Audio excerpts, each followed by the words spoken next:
চট্টগ্রামে বাড়ছে ঠান্ডাজনিত রোগের প্রকোপ। বেশি আক্রান্ত হচ্ছেন শিশু ও বয়স্করা। এ বিষয়ে বিস্তারিত জানাতে চট্টগ্রাম মেডিকেল কলেজ হাসপাতাল থেকে যুক্ত হচ্ছেন সহকর্মী কাজী মাহফুজ। মাহফুজ, জানাবেন যে হাসপাতালে রোগীর চাপ কেমন, সেই সাথে চিকিৎসা সেবা কেমন দেখছেন?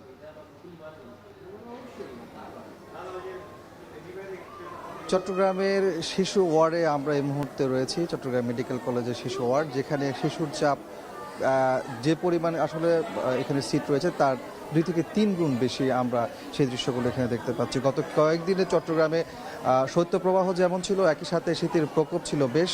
ফলে ঠান্ডাজনিত যে রোগগুলো সেগুলোতেই মূলত শিশুরা আক্রান্ত হচ্ছেন।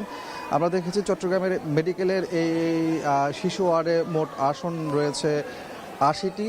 তার বিপরীতে প্রতিদিন এখানে ভর্তি হচ্ছেন 220 থেকে 240 জন শিশু।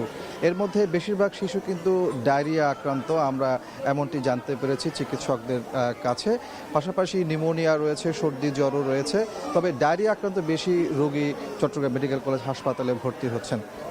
আপনাকে বলে রাখি যে চট্টগ্রাম মেডিকেল কলেজের হাসপাতালে এই মুহূর্তে আসলে গত কয়েকদিনের তুলনায় কিছুটা চাপ কমেছে। তারপরেও আমরা দেখতে পাচ্ছি আজকেও প্রায় 130 থেকে 40 জন শিশু ভর্তি রয়েছে, যেখানে আসন সংখ্যা মাত্র 80টি।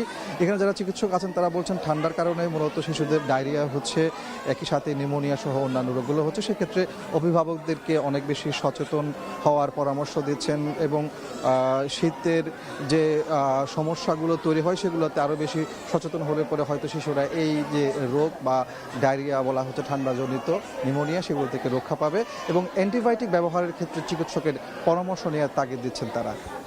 সানি। চট্টগ্রাম মেডিকেল কলেজ হাসপাতাল থেকে যুক্ত ছিলেন সহকর্মী কাজী মাহফুজ।